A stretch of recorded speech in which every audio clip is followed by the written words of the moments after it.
Colorado head coach Deion Sanders doesn't recruit much, but when he does, he doesn't miss. And I think guys like Draylon Miller are going to be stars for the Colorado Buffaloes this upcoming season.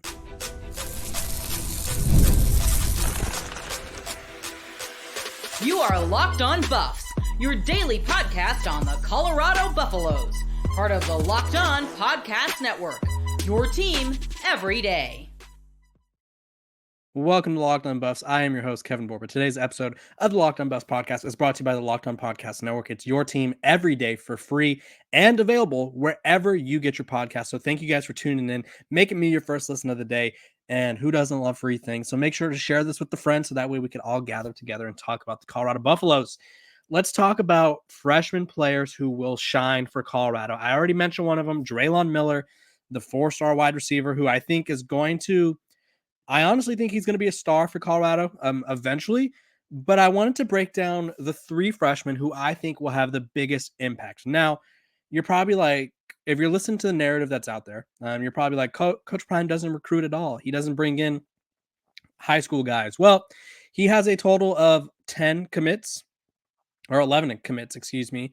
11 if you're counting Chris Morris, who's a JUCO offensive lineman from East Mississippi, which, if you guys are familiar, is the school from Last Chance U, the first edition, the best edition, I think.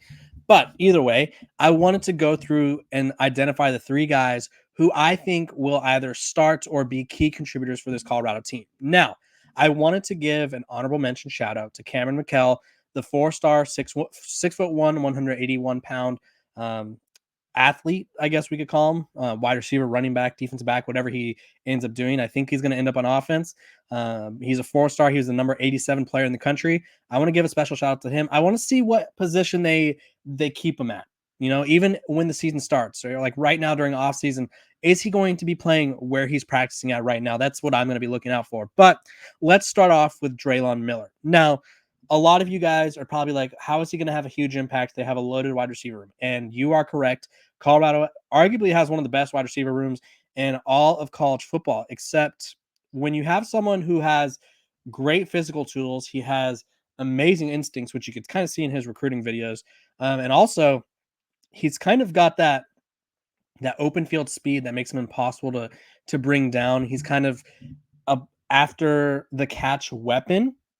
I feel like they'll find a role for him. Colorado rotated quite a few receivers last year. I do think that even though they have guys like Omarion Miller, they have Travis Hunter, who's a two-way type of guy. They got Will Shepard. They got LeJonte Wester, Jimmy Horn. They have all these guys, Terrell Timmons, right? But there's always room for guys who can make things happen. There's always room for guys who could get the ball and make a big play out of nothing. And so I think Draylon Miller is going to do just that. And a little bit about him. This is what his scouting report says. Devastating weapon who makes plays for his high school team at receiver, running back, and wildcat quarterback, accompanied by ample defensive snaps and return game experience. So this guy, you could literally plop him anywhere on the field. He could probably play left tackle if he needed to. No, I'm just kidding. But he could probably play anywhere on the field and be just fine. So when there's a guy that's a real Swiss Army knife like that, I just imagine he's going to work his way onto the field one way or another. Now, let's move on. Next recruit that I think will have a major impact as a freshman, and you guys will probably agree with this one, Jordan Seaton. I don't think that there was ever a doubt in my mind that he was going to be the starting left tackle for this team, but I do think that he's going to he has a chance to prove people wrong in a sense. And you're probably like, how can a five-star recruit prove people wrong? Well, a lot of people assume that a guy like Jordan Seaton, who's a five-star, takes a chance on Colorado. Obviously, he had all the big Power Five. Well, Colorado's Power Five, but you know what I mean. All the big blue bloods is what I meant to say.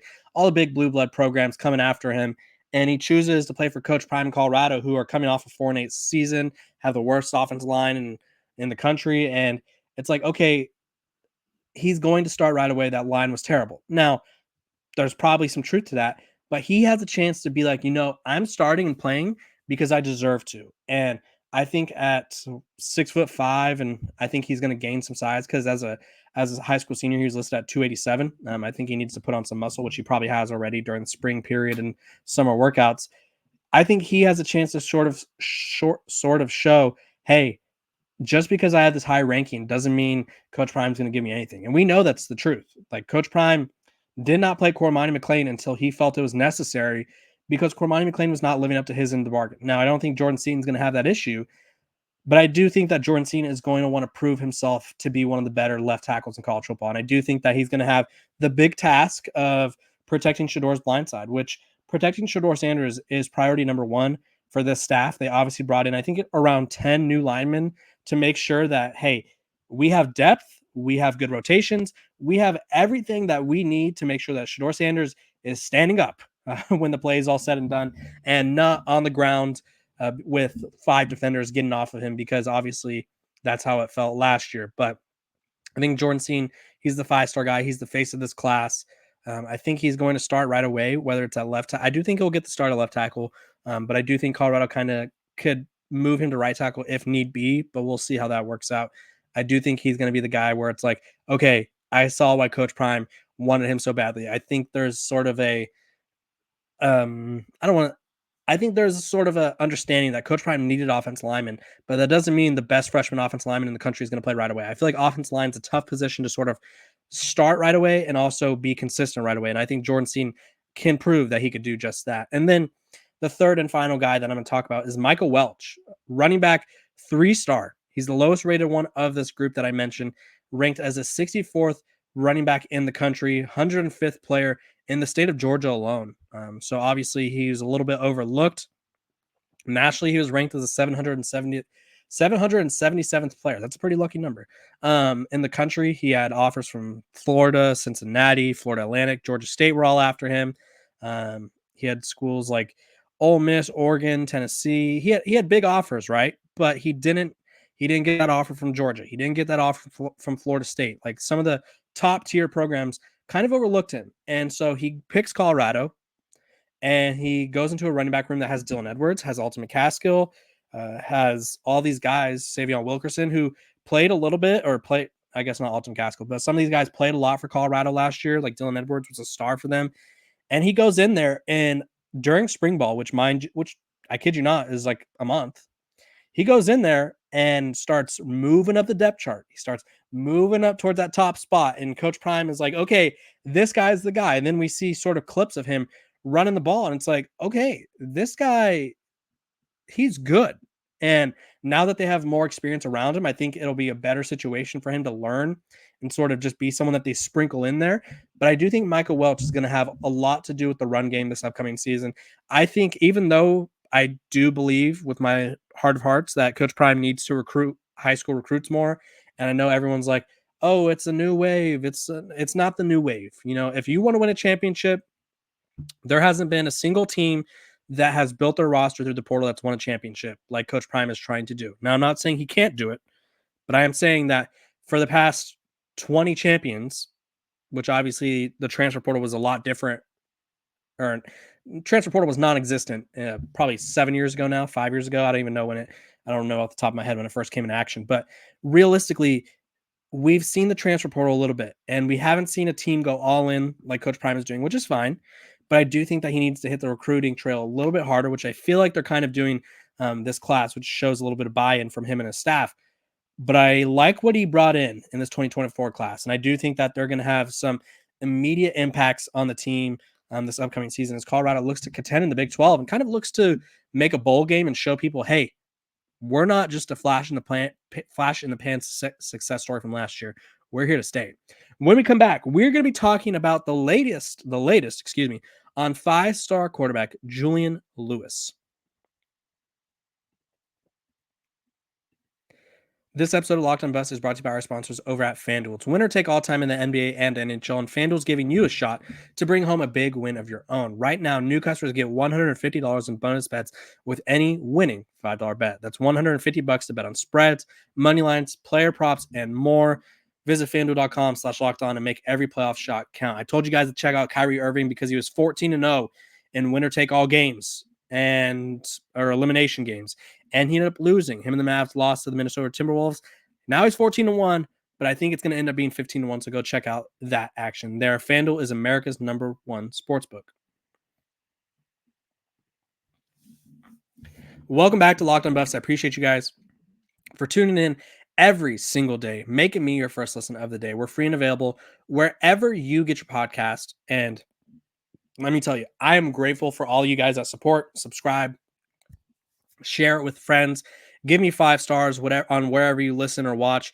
Let's do it. Let's get those ratings all the way up. Let's talk about Julian Lewis, the possible future quarterback of the Colorado Buffaloes. If you guys aren't familiar, Julian Lewis is a 5-star quarterback who is, by all accounts, ranked by some as the number 1 quarterback in the country. I know Rivals has him and ESPN both have him ranked as number 1. I think 24/7 Sports has him. I think it's number 6, if I have to remember that off the top of my head. But he was recently at the On3 Elite thing where they had all the, I think it was the top 50 recruits. He's number 3 according to 24/7. So he's a top 5 quarterback at worst. And he's someone out of the state of Georgia. Colorado's really pushing for him. He's committed to USC. He's really interested in schools that are non-traditional, I would say, powers at this point. His official visits are to USC, Indiana. I think, who else am I missing? There's someone else where you're like, okay, that's Auburn as well. So this is how his visit schedule is going. Indiana, USC, where he's committed, Auburn, and then he's rounding it off with Colorado. And so he's someone that talked to Josh Newberg, friend of the show, On3 analyst, and kind of talked about just how much Deion Sanders has changed and helped Colorado. He said 2 years ago, before Deion Sanders was hired, he wouldn't even smile at Colorado. He wouldn't even look at Colorado, wouldn't even consider Colorado. And now that Deion Sanders is there, it's like, okay, I'm intrigued. Let's talk. And so obviously Coach Prime, he's gone all in on a 5-star recruit every single year of his coaching career.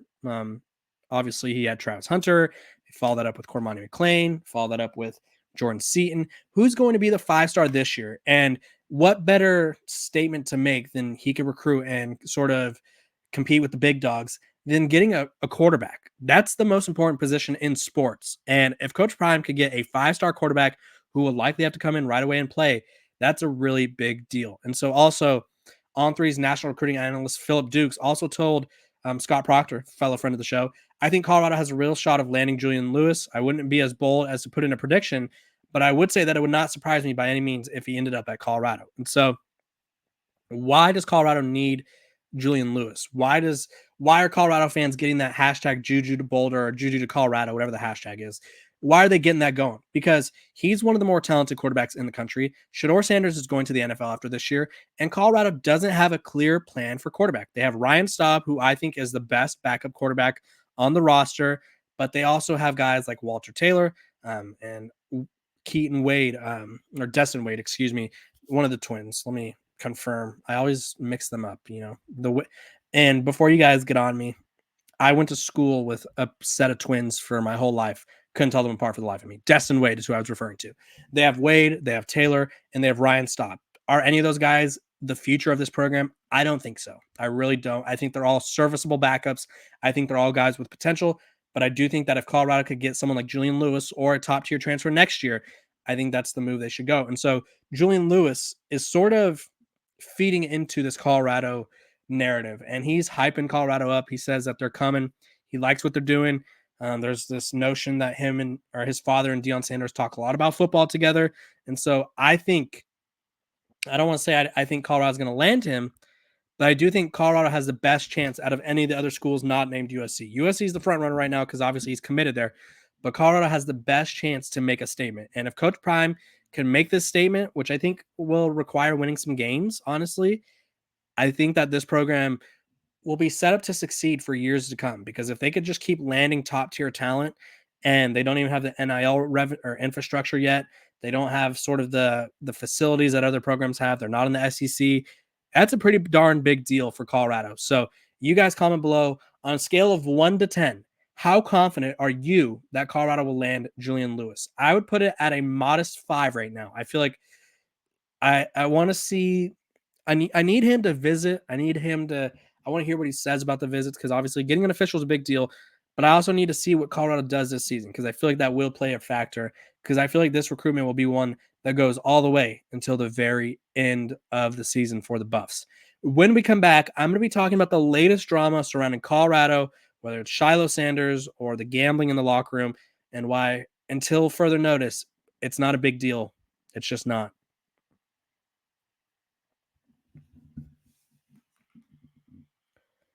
Welcome back to Locked On Buffs. I appreciate you guys for tuning in every single day, making me your first listen of the day. We're free and available wherever you get your podcast.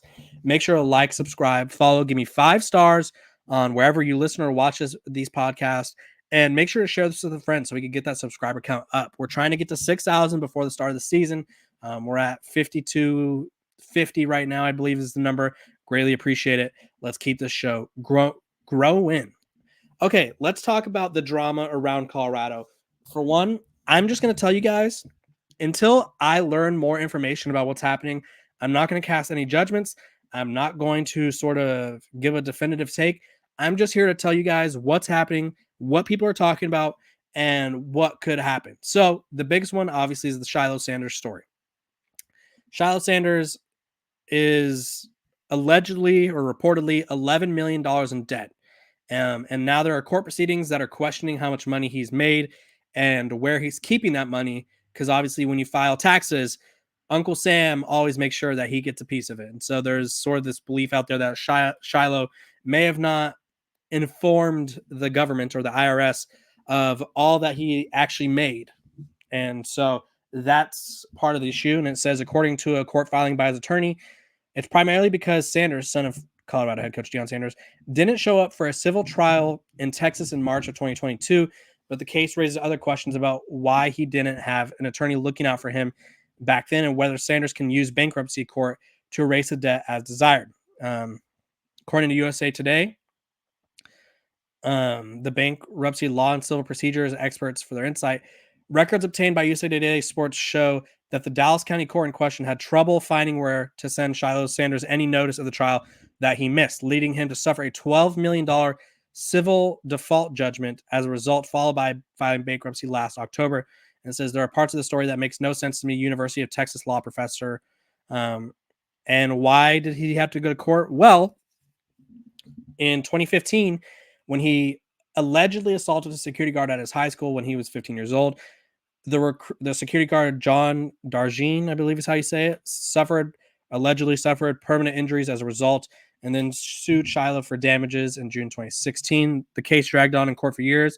Shortly before it finally went into trial in 2022, they obviously had no updated address for Shilo Sanders, so they attempted to send a trial notice to Shilo, but sent it to his old address in South Carolina more than a year after he transferred to Jackson State in Mississippi. So basically, there's a security guard from the school that he went to that the story is he was allegedly, Shilo was talking to his mom, Deion Sanders' ex-wife, on the phone, and Deion Sanders allegedly told the security guard that he did not want him talking to Shilo, or did not want Shilo talking to the mom.